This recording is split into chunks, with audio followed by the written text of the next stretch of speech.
le va? Gracias por estar del otro lado. Bienvenidos a Nota22.com, programa que puede verlo en toda la provincia de Santa Fe.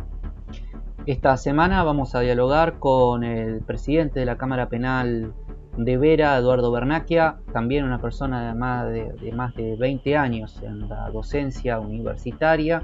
Vamos a hablar mucho de educación y especial atención le pedimos que presten aquellos estudiantes que están por ingresar al sistema universitario y han optado por esta profesión vinculada al derecho, para que puedan escuchar a alguien que le ejerce hace muchos años a la abogacía y fundamentalmente en la administración de justicia. También vamos a dialogar con la diputada provincial Clara García del Frente Progresista Cívico-Social, una dirigente de amplia trayectoria en la provincia de Santa Fe. Vamos al corte y charlamos con Eduardo Vernacchia.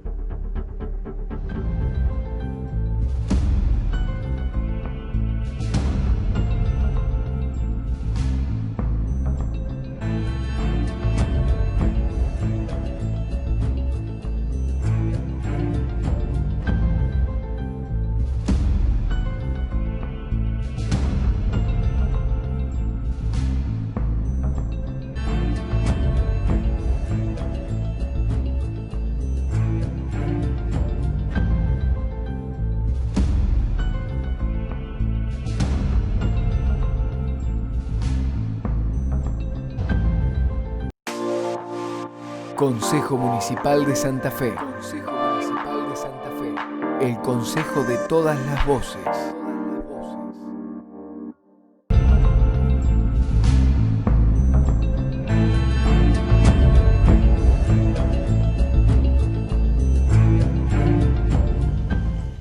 Germán, en este último programa, digamos, previo a las fiestas,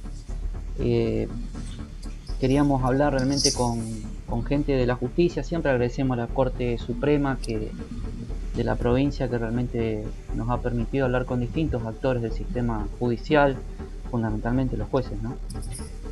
Lo cual le agradecemos honestamente este espacio. Siempre hemos tratado de estar abierto y de escuchar desde la más humilde posición mediática y sobre todo sabiendo de que estamos escuchando gente que se ha dedicado toda su vida.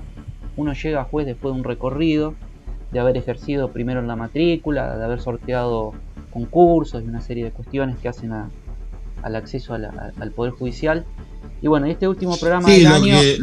Lo que siempre decimos, Maxi, es que está bueno que abordar ciertos temas que tienen la tecnicidad propia y que para la gente común que está del otro lado muchas veces se hace complicado comprenderse estas cuestiones jurídicas, y por eso siempre los partícipes del sistema, en este caso procesal penal de la provincia, es muy bueno que puedan abrir y ampliar sus conocimientos y trasladárselo a la gente común que está del otro lado para que pueda comprender con palabras sencillas muchas veces algunas cuestiones que son complejas. Por ahí abusamos común. Por ahí abusamos al aire, ¿no? de meternos en temas de la mejor o mayor manera didáctica posible, aprovechando precisamente una de las cuestiones que para lo que están habilitados los magistrados o los integrantes de la Administración de Justicia, que es dar clases.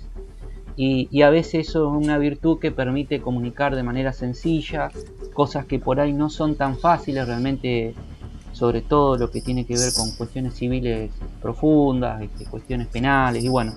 Así que queríamos cerrar el año con una de las personas que hemos tenido oportunidad de entrevistarlo en otros momentos, que es realmente una persona de bien, que tiene más de 20 años de docente, que ha transitado toda la justicia, ¿no? Todos los estamentos de la justicia. Hay muy conocedor de lo que es desde adentro mismo, desde el riñón del Poder Judicial. Todos los estamentos. Maxi ha trabajado en esta ciudad de Santa Fe, también muchísimo tiempo en San Jorge, que guardan un grato recuerdo de él, en la ciudad de Rafaela. Estamos hablando del hoy presidente de la Cámara Penal de la Circunscripción Judicial número 4, del camarista doctor Eduardo Vernacchia, como dijiste, 20 años en el ejercicio de la docencia. Eduardo, ¿cómo estás? Buenas noches, muchas gracias. La verdad, Germán, que quiero agregar algo, que este fue un año muy particular, muy difícil. transitamos una pandemia, una emergencia sanitaria global que sin ninguna duda ha puesto y ha exprimido las capacidades humanas, ¿no? Y sobre todo las capacidades del sistema.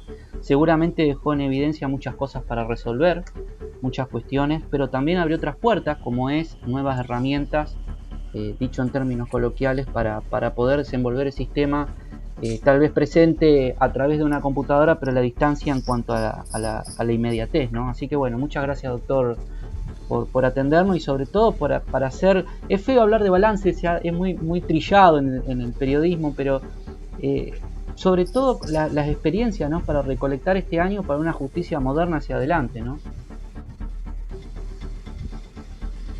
Sí, ha sido, bueno, primero, buenas tardes, ¿cómo les va? Gracias por la invitación, gracias por tenerme presente.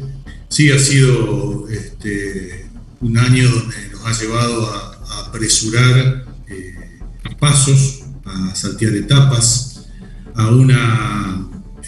gracias a Dios hemos podido, gracias a las herramientas tecnológicas, como decía Maxi, hemos podido seguir brindando el servicio de justicia, ¿no?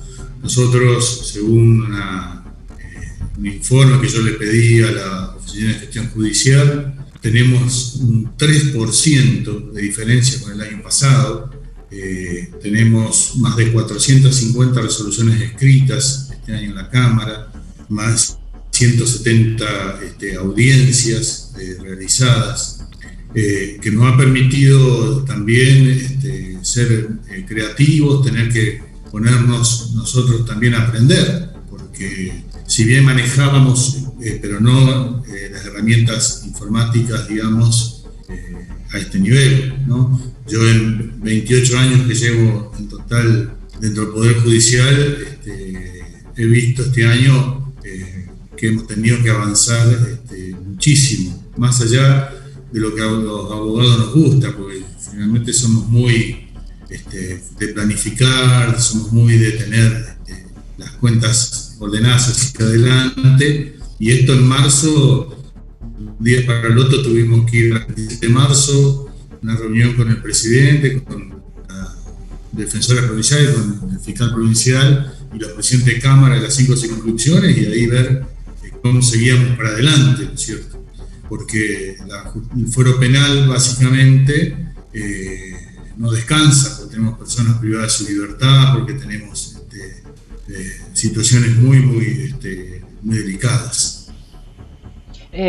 Digamos, lo que nosotros en algún momento planteábamos, y insisto con apelar al rol docente que usted tiene en la universidad, y calculo que en Introducción al Derecho, una de las materias que entiendo que usted da, va a ser tema de ahora en más, ¿no? De hablar cuando se dan algunos principios, algunas cuestiones vinculadas al derecho natural y a algunos principios primeros que se dan sobre materia, a lo mejor procesal por arriba, y bueno, pero se puede hacer un juicio a distancia, se puede hacer un juicio a través de la computadora, se afectan derechos de las personas, realmente debe haber sido todo un debate que a lo mejor en Santa Fe se abrió y quedó patente con el tema de los hermanos de Chilás y Lanata, que en algún momento hablábamos con el fiscal de la causa, acá Stanislao Yavedoni, pero que sin duda hacia adelante ha abierto una puerta de ver otra forma de llevar adelante un proceso, ¿no? Sí, hoy la misma jurisprudencia que estamos viendo, no solo nuestra, sino en los países limítrofes, que también están teniendo la misma situación que nosotros, estamos viendo, digamos, cómo llevar adelante estos juicios, ¿no? Creo que se está proponiendo, o algunos están proponiendo, me parece, un sistema más híbrido, ¿no? O sea, parte con presencialidad de las partes quizás, parte virtual, el tema de los testigos, ¿no? Pero sí, es un camino, no nos olvidemos que esto nos agarra, si se me permite el término, con un código procesal nuevo, porque hace 14 que estamos, ¿no? 6 años no tenemos un sistema que nosotros podemos decir estamos completamente estructurados, sino que estamos caminando y tenemos que incorporar ahora toda esta situación, que a nivel Cámara, por ser una instancia revisora, es distinto, ¿no? Particularmente. Eduardo, es necesario destacar esta situación porque hubo un esfuerzo mancomunado de todos los actores del sistema penal, tal cual como vos dijiste, ha permanecido incólume y prácticamente actuando a diario en la misma proporción que años anteriores, pero un trabajo mancomunado. ¿Qué se puede decir al respecto? Porque en esto también hay muchísimos artífices que han participado para que la justicia penal en toda la provincia de Santa Fe haya mantenido, como vos decías, hay presos, hay plazos que cumplir y demás, y en este sentido hubo un trabajo a destajo de muchos artífices, ¿no?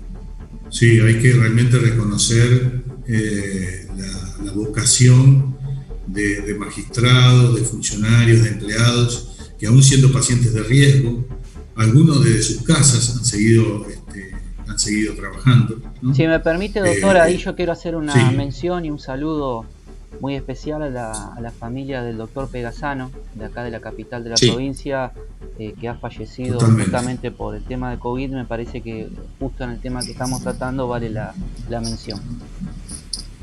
Sí, porque yo tengo, yo no, gracias a Dios, no sé, pero tengo compañeros y colegas que siendo pacientes de riesgo no han dejado de viajar. Nosotros no hemos dejado de viajar en todo el año porque, a mí particularmente como presidente de Cámara, al ser encargado de la Superintendencia Menor en esta circunscripción, hemos tenido que salir a solucionar el tema de toda la sanitización, el tema de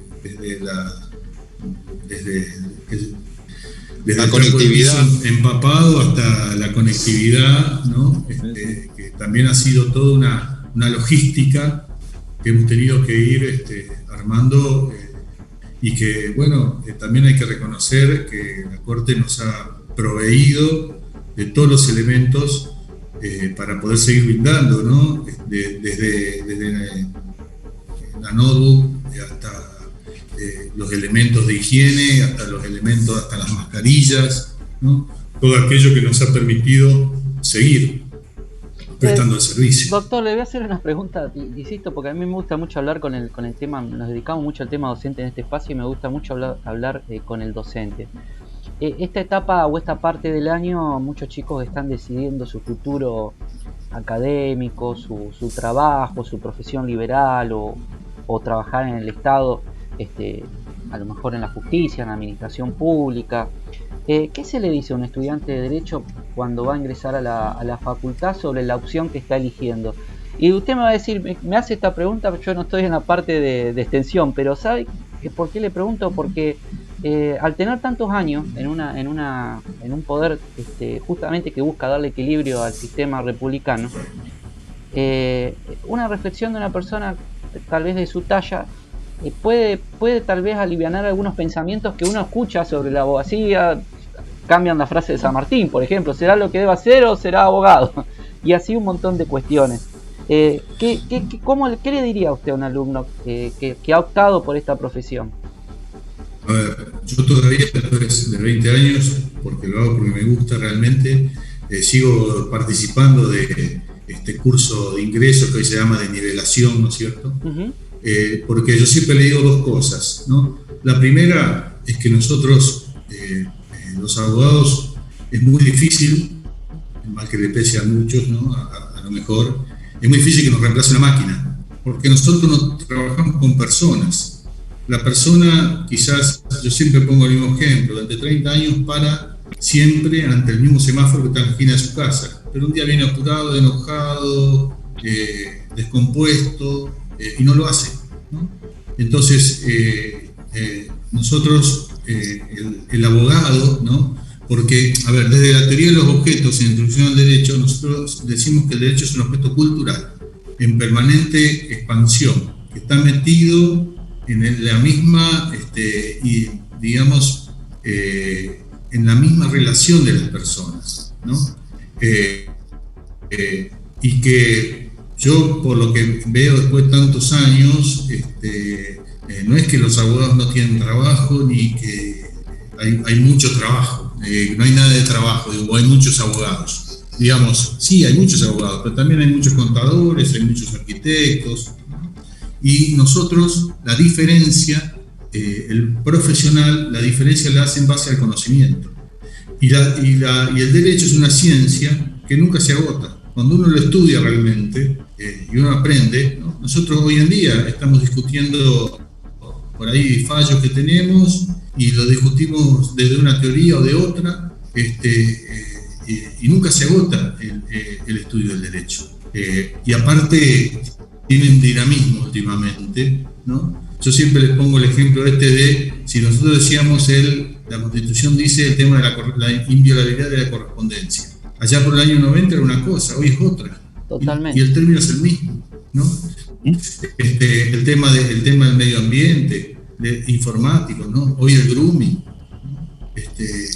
Ahora, fíjese que también hay algunas cuestiones vinculadas a lo que hace por ahí a las falencias, que no sé si falencia, tal vez a los avances o las posiciones que se toma como país para la progresión, ¿no? En determinada materia. Hay en países donde existen escuelas de jueces o realmente, qué sé yo, una escuela de jueces que a donde uno hace una determinada carrera.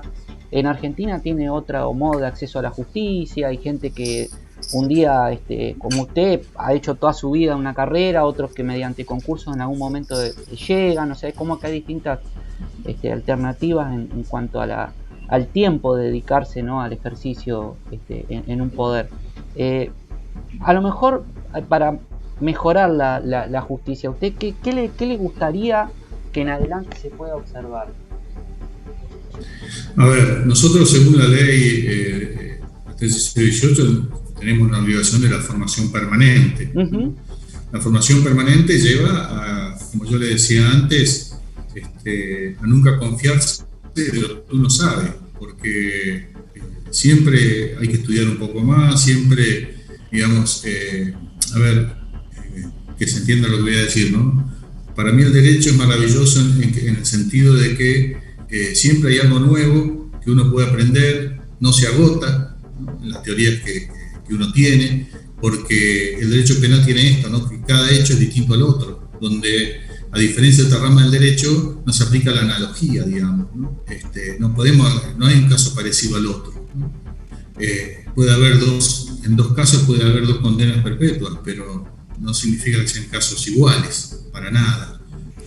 Por eso me parece que es muy importante el tema de la formación permanente, ¿no? Tema tan debatido en el ámbito docente, justamente, ¿no? Tan debatido, porque aparte nosotros los docentes, el tema de los concursos, ¿no? Que cada 6 años a nosotros, a la comunidad, nos digamos, viene y nos investiga si podemos ratificar o no la carrera, digamos, para que siga abierta, ¿no? Y eso pasa por la formación permanente de cada uno de nosotros, ¿no? Que estamos formando, no solo formamos profesionales, formamos personas, ¿no? Que parece un cliché, pero que es tan importante. Doctor, ¿cuál es la sensación que siente un docente universitario en relación a lo que decías recién, cuando ve que uno forma personas? Cuando ve y recuerda aquel alumno que ha transcurrido y ha estado bajo su dirección, y posteriormente ve que se transforma en persona, profesional, y que todas aquellas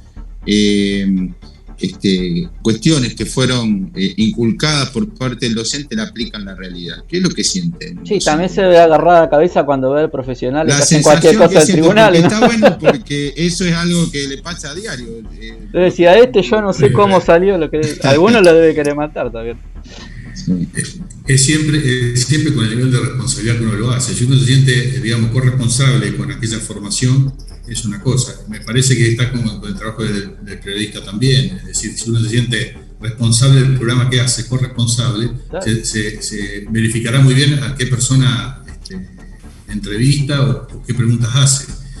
Ahora, si a usted no le importa, bueno, a mí particularmente, si vos me preguntas a mí, yo siento un orgullo muy grande por la formación. Después, como yo les digo siempre, miren, siempre hay opciones y cada uno elegirá, ¿no? Pero lo que yo siempre vuelvo al principio, nosotros la diferencia la hacemos con el conocimiento, y el conocimiento no se adquiere mágicamente, no hay forma de adquirirlo mágicamente, no hay 0800 ni tarjeta de crédito, ¿no? Hay que sentarse en una silla, hay que razonar y es tiempo, ¿no? Y ahí nosotros generamos la diferencia. Ahora, el problema también que viene en el ámbito universitario y que se debe estar dando, se da profundamente en el ámbito del derecho, es el tema de las especializaciones, ¿no? Tal vez haya que, en un futuro, no sé cuál es su visión con respecto al tema de la academia, ¿no? Pero a lo mejor en un futuro habrá que rever, qué sé yo, Estados Unidos habla de la escuela de Derecho, por ejemplo, y tiene unas alternativas a lo mejor un poco distintas. Rever esto de la especialización, porque realmente hay cada vez más especificidad en los temas y la carrera de grado es bastante extensa y muy abarcativa. Yo no sé cuál será su visión con respecto al futuro de la carrera de Derecho, ¿no? Mirá, yo también soy representante docente en mi universidad, que me han elegido, no ha sido una campaña, no lo he buscado, digamos. Y veo por ahí que se está tendiendo, todas las universidades, la nuestra también, están tendiendo a mirar este tema de los tiempos para recibirse en la carrera de grado. Porque, como vos muy bien decís, interpretamos que cada vez más necesario la especialización, ¿no? Como el médico generalista ya es cada vez más raro, el contador generalista, el arquitecto, el abogado también. El abogado tiene que especializarse, ¿no? Porque yo te decía antes, nosotros tenemos una ciencia con un método particular y eso hace que siempre tengamos que seguir estudiando. Llevado a la medicina no es lo mismo ser neurólogo que gastroenterólogo, que qué sé yo. Entonces, oftalmólogo, entonces eso requiere realmente más tiempo en esa área de estudio, ¿no? O sea, nosotros yo puedo tener 30 años en la justicia, pero si estuve siempre en el foro penal o relación al foro penal, me vienen a hablar de una sucesión y yo sabré lo que estudié en la universidad, pero no la experiencia del ejercicio, que muchas veces es materia civil, para que la gente entienda. Claro. Doctor, un tema remanido, el rol de los medios y su influencia en las decisiones judiciales. Sos una persona de vasta experiencia, trayectoria y consecuente con los pensamientos y los conocimientos que posees, y en tu caso no es una cuestión que pueda llegar a influir, pero ¿qué pensás en relación a este tema específico? Es un tema que nos quedó charlar en la última entrevista que tuvimos, por eso lo pregunto. A ver, si yo te tengo que responder con la ley, la 1318 es concreta y específica en el tema de que el juez no puede, tiene que aplicar la ley, no tiene que dejarse, torcer su voluntad por lo que digan o dejan decir los medios, ¿no? O la opinión pública. Nosotros tenemos un sistema que también lo aplicamos, lo conocemos en Introducción al Derecho, de base continental romanista. La única fuente de derecho obligatoria es la ley, ¿no? Después lo demás, y si nosotros, nadie está obligado, como dice la Constitución, a obedecer ninguna ley que no sea justamente que no tenga obligatoriedad. Por eso me parece que desconocer la función y la formación de opinión de los medios es utópico, ¿no? Pero el juez está llamado a aplicar la ley. Germán, tan simple y tan complicado como eso. Con Franchini que tuvimos, que decía que eran Introducción al Derecho, sí. Esclavos de la ley, decía algo así, ¿no? Sí. O sea, si nosotros estaríamos en Estados Unidos o en otro sistema jurídico, sería otra cuestión, ¿no? Sería otra charla. El tema está en que se observa a menudo a la prensa, quizás por ausencia en falta de capacitación en estos aspectos, opinar sobre algunas cuestiones técnicas jurídicas, sobre todo en el mundo del derecho penal y procesal penal, y muchas veces, no quizás malintencionadamente, se desinforma a la sociedad que está del otro lado, y eso sí es preocupante, ¿no?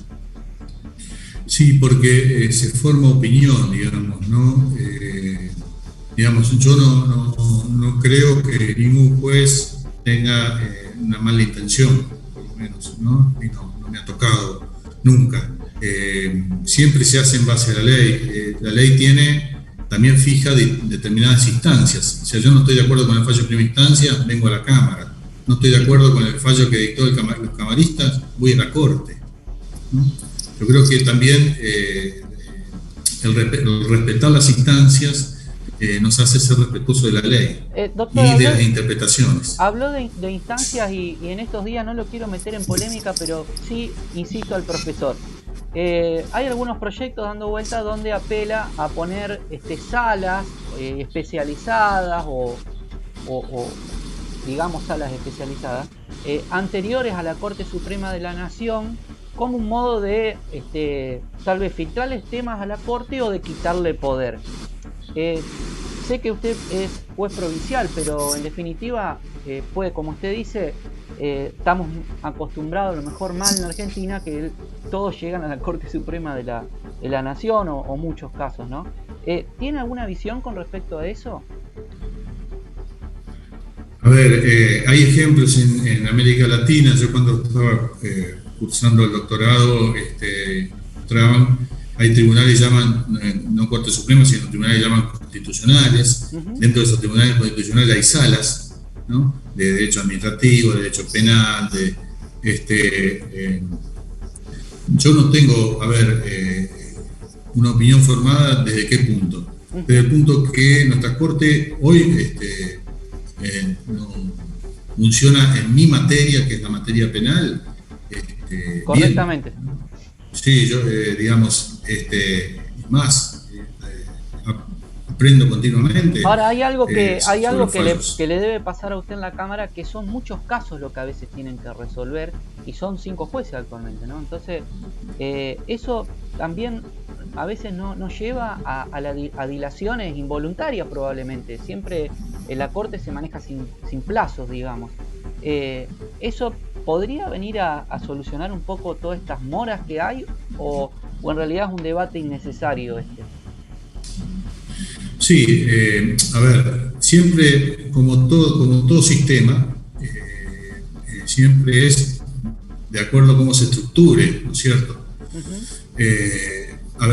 Yo pienso siempre allá por el año 2000, cuando tuvimos la gran crisis en 2001, que se hablaba de la reforma de los poderes legislativos, que 2 cámaras, senadores y diputados, eran mejores, y después la experiencia nos enseñó que a veces eran mejores y a veces eran tan burocráticas como tener 2 cámaras. Entonces yo creo que llevando esta reforma a la Corte, digamos, ¿no?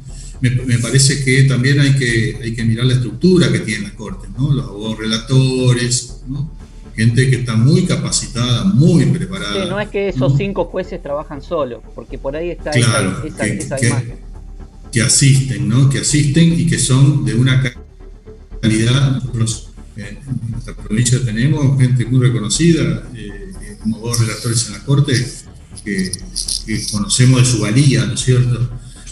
Sí, sería siempre mejor, pero no sé cómo. Yo le preguntaba esto porque en la Corte bueno, hay toda una cuestión vinculada a la reforma judicial, hay todo un debate a nivel nacional y en definitiva muchos casos que a lo mejor resuelven ustedes, con el tiempo llega a la Corte Nacional. Una pregunta también que le quiero hacer, porque tenemos un presidente que es profesor universitario en materia de derecho penal, la teoría del delito, tengo entendido, y tiene especial hincapié en el tema penal y da la sensación que podría avanzar alguna reforma del código. En algún momento creo que le consultamos, pero sería bueno refrescar, sobre todo inclusive en estos tiempos también se están modificando otros artículos. Bueno, ¿qué visión tiene? O si la situación del país hace que esto sea para otro momento. A ver, nosotros, yo creo que de la provincia de Santa Fe podemos opinar en qué sentido. La justicia federal está yendo hacia lo que nosotros fuimos en el 2014, cuyo camino empezó allá por el 2007, ¿no? Que es al juicio oral, ¿no? Está queriendo reformar su código, está queriendo digamos, adoptar y adaptar las estructuras, ¿no? la justicia federal. Por lo menos, por lo que yo tengo, por el poco conocimiento que tengo de la justicia federal, y he escuchado, está queriendo hacer un código muy similar, aplicar un código, muy similar al nuestro. Sí, arrancaron en el norte del país y no fueron progresando. Yo creo que sería muy bueno con los años, para generar, como nosotros estamos generando de a poco, mucha más especificidad y rapidez, ¿no? Economía procesal, o sea, hay un montón de cuestiones que uno va descubriendo y se van adaptando. Sí, yo puntualmente hacía referencia al código de fondo, ¿no? Porque el código de fondo, que data de 1921, por ahí creo, 21, da la sensación de que a lo mejor hay cuestiones que han cambiado. Es que hay una realidad. Cuando un código ha sido reformado tantas veces como el nuestro, termina generando inconsistencias, por no decir incoherencias, ¿no? Penas más graves, ¿no? Quizás el robo calificado con un menor de edad y con un arma de fuego es más grave hoy que la pena mínima de un homicidio, ¿no? Entonces digo, necesitamos darle de nuevo esa coherencia. Después discutiremos si es mejor un delito que el otro, si es mejor el sistema español que el alemán, es decir, qué sé yo, por ejemplo, que la tentativa esté en la parte general o en cada delito, o que lo culposo esté en la parte general. Sí, la tentativa en relación a las particularidades. Bueno, eso después será un tema de discusión, pero me parece que hay que discutir si un código de fondo moderno y con un repaso de todas las reformas que se le ha hecho. Doctor, yo le quiero agradecer enormemente este tiempo. Hablamos de temas fundamentalmente. Hacer un programa de televisión sabe que uno tiene, y le voy a decir algo que para usted es novedad, que es entretener, pero sobre todo informar. La gente no la está pasando bien, fue un año muy duro, y hablar a los estudiantes y un poco a la gente que puede tener algún problema con la justicia penal y conocerle la cara a los jueces, para nosotros es muy importante que la gente pueda hacerlo a través de estos espacios. Ningún problema, yo desde ya les agradezco mucho, espero haber podido expresar claramente. Les agradezco la libertad también con la que podemos expresarnos, y el respeto. Yo creo que el respeto es un signo que nos ayuda a mantener la institucionalidad a todos, más allá que podamos pensar distinto, interpretar distinto, tener visiones distintas, pero la convivencia es fundamental en un Estado democrático de derecho. Gracias doctor por este tiempo, y bueno, un abrazo también a todos los trabajadores del norte de la provincia que nos miran. Un reconocimiento muy especial a todos. Totalmente, a todos los trabajadores de la justicia, bueno, que son subalternos suyos en el ejercicio. Muchas gracias. Gracias, doctor. Gracias, doctor. Gracias. Felices fiestas.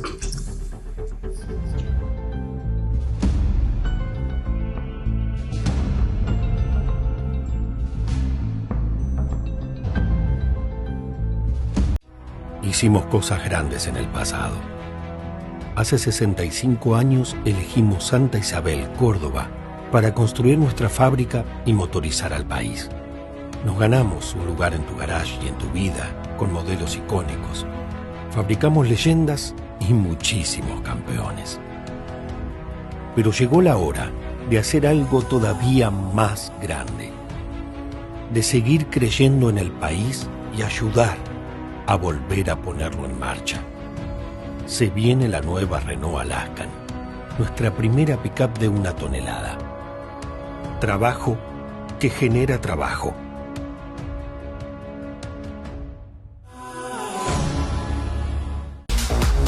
Nota22.com. Información.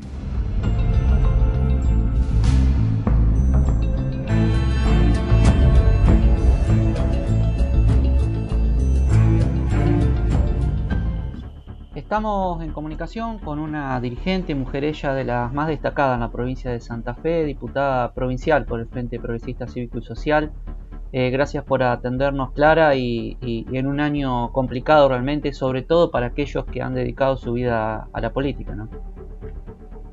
Sí, efectivamente. ¿Cómo estás, Maxi? Un gusto saludarte y en tu nombre a toda la audiencia. Creo que ha sido un año difícil para todos. Hay muchas actividades que han encontrado en esta relación virtual una posibilidad de seguir desarrollándose. Creo que la tecnología nos ha ayudado mucho, pero en actividades como la política, donde uno necesita la relación mano a mano, el mirarse a la cara, el estrechar las manos, actividades de orden presencial. Bueno, todo esto se ha complicado durante la pandemia. Sin embargo, creo que desde la Cámara de Diputadas y Diputados de Santa Fe hemos tenido una actividad como nunca, récord, poder sesionar en un lugar más amplio, como es el Paraninfo de la Universidad Nacional del Litoral, después tener que hacerlo de manera prácticamente exclusiva a través de los medios virtuales, pero nunca hemos dejado de tener comisiones, de tener sesiones, de traer invitados e invitadas, de participar de los temas. Así que un balance, te diría, de mucho trabajo a pesar de las circunstancias. ¿Pudo colaborar en definitiva la legislatura con la pandemia realmente, o le fue difícil a la legislatura, o sobre todo a la Cámara de Diputados donde vos te desempeñás, en relación sobre todo con el Poder Ejecutivo, ¿no? Porque muchas de las actividades que ustedes realizan, sanción de leyes, luego las tiene que cumplir la administración? Sí, la verdad que creo que es un balance, ¿cómo decirte?, de un sabor agridulce. Por un lado, la satisfacción de haber trabajado mucho y de haber dado media sanción a muchas leyes. Por otro lado, la dificultad de tener un diálogo político que haya permitido que la inmensa mayoría de esas leyes quedaran en el Senado sin una vocación de transformarse en ley y de empezar rápidamente a apoyar a la actividad económica, a las personas que más han sufrido la inactividad de la pandemia, a los temas de salud, a la educación, leyes como la de educación virtual de la diputada Balaguer, ex ministra, que hayan quedado en el tintero. Creo que eso, en fin, nos deja un sabor, como te decía, amargo en ese aspecto, porque lo que quisiéramos es que hoy, a pesar de la inactividad en muchos casos de la pandemia, hubiera un movimiento mayor en una provincia que venía acostumbrada a un ritmo que se desaceleró casi a cero. A mí lo que me llama la atención es realmente el grado de irritación política que hay por el momento en la Bota, en nuestra provincia. Tema de seguridad, muere mucha gente, hay una dificultad muy grande realmente en cuanto a las relaciones humanas en este momento en la provincia. Yo no sé si esto usted lo percibe así o no va a coincidir nada lo que digo, pero es algo que a mí me preocupa llegando a fin de año. Creo que la inseguridad ha tocado límites que hacía años no se vivían.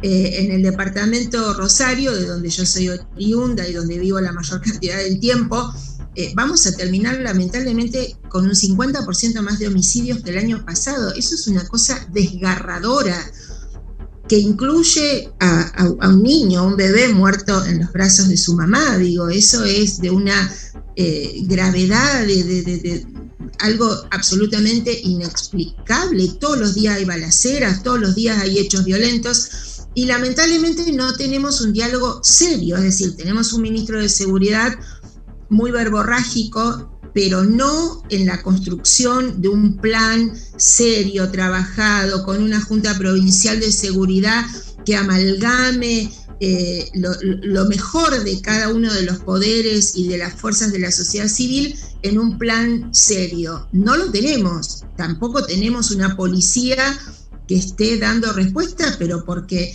vuelvo al ejemplo de la ciudad de Rosario, se cambiaron 5 jefes de policía en lo que va de un año. Entonces hay una estructura de esa organización que no está teniendo ni claridad, ni órdenes claras, ni una logística correcta. y estamos viviendo con mucha inseguridad y mucho temor. Yo le voy a decir algo que a lo mejor usted no lo comparta porque es una persona con una apertura mayor a la que por ahí yo puedo tener, pero yo nací en la ciudad de Santa Fe, en tierra de Estanislao López, y a mí me cuesta creer que justo nuestro ministro de Seguridad sea de otro lado. Es como que siento que no tenemos la capacidad los santafesinos de alguna manera, o aquellos que hayan residido muchos años y son santafesinos por adopción, digamos, de poder resolver un tema que hace justamente la cotidianeidad, de tener cercanía con nuestra cultura y con nuestro quehacer diario. Pero es una opinión a lo mejor muy de Estanislao López. Sí. Yo creo, Maxi, y apreciando tanto la historia del brigadier, que creo que tenemos una deuda con la provincia toda, porque quienes no somos de Santa Fe quizá no lo estudiemos de niños o de adolescentes y quizá tampoco conozcamos adecuadamente la grandeza de esa figura. Mira, uno de los últimos actos de gobierno de cuando era gobernador Miguel Lifchis fue ir a visitar la casa del brigadier, que está en remodelación, y la verdad que es un lugar tan emocionante. Está la pared más antigua de la ciudad de Santa Fe, que era en ese enclave donde vivió después del brigadier, y uno se lo imagina caminando por esa avenida. Digo, bueno, ha sido uno de nuestros grandes caudillos. Pero volviendo a que el ministro no sea de la provincia, podría salvarse si viviera acá, si hubiera un conocimiento, porque todos aprendemos si queremos, si tuviera un equipo que redondeara la presencia santafesina, y si hubiera, digamos, una vocación de no pararse, digamos, en un pedestal porteño. Parece que no hay nada de eso. Muy por el contrario, a veces hay hasta como un desdén, ¿no? No quiero decir la palabra desprecio porque quizás sea muy mire, se lo voy a decir por conocer de tantos años de viajar a Buenos Aires. Es como que tiene muy inmanente a él el porteñismo, digamos, en relación a cómo nos miran para el interior. En casos excepcionales, no hay que generalizar en estos temas porque son temas muy sensibles. Claro. Pero bueno, uno podría decir, a ver, es un hombre que hace declaraciones muy ostentosas, pero es muy eficiente en su trabajo, pero la verdad que tampoco estamos viendo eso. Y vuelvo a decir, porque no hay planificación, porque la inversión no es la adecuada, porque no hay conocimiento del territorio, porque no hay continuidad de las políticas, porque no tiene una unión con la justicia y el legislativo y las fuerzas vivas de la ciudad para codo a codo trabajar juntos. Parece que disfruta de implotar esas relaciones y se ve lamentablemente en la cantidad de personas fallecidas por hechos violentos, más los robos, las entraderas, las balaceras, las personas heridas, que gracias a Dios la salud pública las salva, pero que han quedado allí, ¿no? ¿Qué sensación tenés cuando ves que la discusión sobre la coparticipación se da en relación a Capital Federal y en relación a los cambios que se llevó justamente a partir de un problema con la policía de la provincia de Buenos Aires, teniendo en cuenta que se le debe plata a la provincia de Santa Fe? Bueno, yo digo que nuestro país tiene un federalismo invertido, porque lejos de trabajar junto a las provincias, parece que todas las provincias tributan a la capital federal, a lo que hoy es la ciudad autónoma de Buenos Aires. Aún en casos como el de Santa Fe, donde el ex gobernador Wiener, que es una de las lamentables pérdidas de este año, dejó un mojón en el federalismo fiscal, habiendo hecho un juicio y habiéndolo ganado en la corte, oponiéndose a un Kirchner muy poderoso, a una Cristina muy poderosa, a un Macri muy poderoso. Bueno, todo ese juicio fue adelante y Santa Fe lo ganó y no lo estamos cobrando. Bueno, empezamos a cobrar de ahí en adelante, pero no la deuda. Y la verdad que uno no parece ver a este gobernador preocupado, como en realidad lo había dicho en campaña, viste, con frases muy tipo, lo de los santafesinos será para los santafesinos. Bueno, y hoy no lo vemos peleando, parece que tiene más vocación de quedar bien con el presidente que de quedar bien con santafesinos y santafesinas e invertirlo en obra pública. ¿Cómo ves la gestión después de un año de Alberto Fernández? Bueno, insisto con esto de que sos mujer, tiene una vicepresidenta con una personalidad y una impronta muy fuerte en el poder. ¿Cómo lo estás viendo a un año de gestión? Bueno, sin duda hay un poder bifronte, ¿no? Porque la vicepresidenta tiene, casi la capacidad de que escribe una carta o escribe un Twitter y se produce un tembladeral político. Evidentemente es una mujer con una influencia muy fuerte y con un presidente que no venía de tener por él un poder político real, sino que fue bendecido para ser presidente. Creo que empezó bien en el sentido de alentarnos a tener un gobierno de diálogo, alentarnos a cerrar la grieta, pero a poco que ese gobierno fue transcurriendo, será por la pandemia, será por los inconvenientes, será por las internas, y eso se pulverizó y lamentablemente, Maxi, yo creo que hoy la grieta sigue siendo negocio para uno y otro lado, mientras la gente queda en el medio y se tiran, como dicen los chicos, se tiran con de todo, de un lado y de otro de esa grieta. Pero el presidente Fernández no parece haber consolidado una figura fuerte de presidencia. ¿Cómo se sale de tener 6 chicos bajo la línea de la pobreza o cada 10 personas, 10 niños o niñas, 6 o 5 bajo la línea de la pobreza, un montón en la indigencia? ¿Cómo se educa? ¿Cómo se trabaja? ¿Cómo los padres generan? Es muy difícil. ¿Qué se le pasa a un político cuando ve esas estadísticas que parecen frías, pero que en la realidad son personas? Son dramáticas, porque además cuando uno ve niñas y niños por debajo de la línea de la pobreza en mucho mayor proporción, ese es el futuro. Entonces es como una foto que adelanta y que duele horrores a quienes venimos de haber tenido un país que se enorgullecía por una escuela pública que con un delantal blanco igualaba al rico y al pobre, y hoy eso no pasa. Y Maxi, no hay una fórmula para ser así de rápido, pero yo te diría, el diálogo político, el consenso, el respeto, la no corrupción, que te importe más tener un plan y cumplirlo y unir fuerzas, más que estar preocupado en cómo perjudicar al adversario. Creo que nuestro país en eso no tiene la seriedad de otros países donde se hacen acuerdos. A veces uno dice el pacto de la Moncloa en España quedó como un símbolo, pero sentarte y hacer 5 acuerdos básicos y sea cual fuere el gobierno, seguirlos.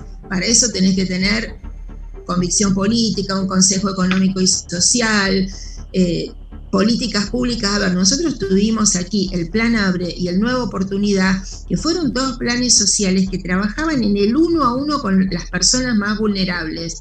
Bueno, llegó este gobierno y bajó la persiana, y eso se nota, se siente, y eso produce más inequidad y también más violencia.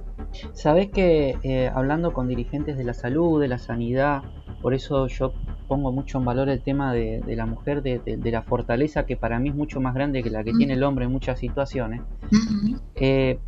Están agotados, están muy caídos, digamos, tal vez anímicamente por momentos, aunque saquen pecho frente a la situación. A mí me queda la sensación de que hubo un manejo que no fue del todo correcto de la pandemia. Hablo a nivel país, sobre todo cuando comparamos incluso la letalidad en relación a Brasil, un país que, bueno, con Bolsonaro pasó de todo. ¿Cuál es tu imagen y si en perspectiva tenés esta visión también de que algunas cosas no las hicimos tan bien? Bueno, creo que el ejemplo del gobierno nacional fue malo en cuanto a decir una cosa y hacer otra. Digo, si el presidente sale sin barbijo y se saca una foto abrazado a alguien en un almuerzo y a todos los demás nos dicen tienen que usar barbijo, tienen que distanciarse y no tienen que juntarse, el ejemplo es tan contradictorio que quizá no fue, vuelvo a decir, un espejo donde la sociedad se mirara con convicción, porque lo que teníamos que hacer y lo que tenemos que seguir haciendo es contrario a lo que venimos acostumbrados. abrazarnos, juntarnos, tocarnos, hablar cerca, nada, es lo, digamos, lo contrario a lo que somos los argentinos. Entonces, si no venía un ejemplo muy, muy fuerte, iba a ser difícil que se cumpliera. Y la verdad que se ha cumplido a medias, y evidentemente este virus es tan contagioso que hasta que no esté la vacuna, la única forma de que no haya muchísimos más enfermos es ese cuidado. Ahora, Clara, dijiste una palabra que me prendió la lucecita roja acá en el monitor: vacuna. ¿Tenés confianza con la vacuna? Te hago una pregunta más bien personal. A lo mejor sos políticamente correcta y me decís, no, porque si la prueba la dan. A mí me llena, pues, tal vez, escuchar tantas cosas, ¿no? A mí, la verdad, por ahí me da un poco de duda. Está mal que lo diga, pero... No, yo sí. No, yo sí tengo confianza. Me parece que también es uno de estos juegos de la grieta tontos, digamos, que si viene la rusa o si viene la de Londres. Digo, en otras vacunas nunca nos hemos preguntado de dónde viene, y si está aprobada y la ponemos, pero me parece que acá también hubo... Juego político. En el periodismo porteño, un juego político de pasarte todo un programa sacando, digamos, crítica a una vacuna o la otra, según si ponías un canal era buena la de un país, ponías otro canal era buena la de otro país, medio que así nos impusieron una duda. Pero a ver, se está vacunando el mundo europeo, y parece que los resultados son realmente muy buenos, así que sí, cuando llegue hay que vacunarse. Al menos es lo que pienso. Como mensaje final en relación a qué pretendés para la política, porque es la que modifica la realidad, ¿no? Para el año próximo, ¿qué te gustaría ver plasmado en la realidad, ya sea relación entre poderes, gestión, la legislatura? ¿Qué es lo que te gustaría? Mira, sin duda más diálogo político. Hemos tenido un año dificilísimo para sentarse a dialogar y sobre todo para cerrar los acuerdos naturales que tienen que existir entre los grupos políticos o entre el Ejecutivo y el Legislativo. Era muy corriente que digamos, cuando llegabas a la chance de sentarte en una mesa, el que se sentara no tuviera la capacidad de cerrar el acuerdo, con lo cual se fueron perdiendo importancia ministros como por ejemplo el de gobierno Borgonovo, que renunció, y fíjate la poca trascendencia que le da el gobernador a ese rol, que hace un mes y medio que nuestra provincia no tiene ministro de gobierno. No se nos hubiera ocurrido, no existió en los 30 años de la democracia, porque es justamente el ministro del diálogo político. Y bueno, y este gobierno dice, no importa, da lo mismo, siga. Y bueno, y así hemos hablado, hemos votado un presupuesto sin que viniera el ministro de Economía a la legislatura. Eso no ha ocurrido nunca. Lo hemos hecho con responsabilidad y con vocación de dejar pasar los malos tragos y que la ciudadanía tenga un presupuesto. O sea que lo que más espero para el año que viene es poder recobrar el diálogo, porque con eso después viene todo. Clara, muchas gracias por este diálogo y por el tiempo. Bien, bueno, Maxi, un saludo y felicidades para vos y para toda tu audiencia. Buen comienzo de año.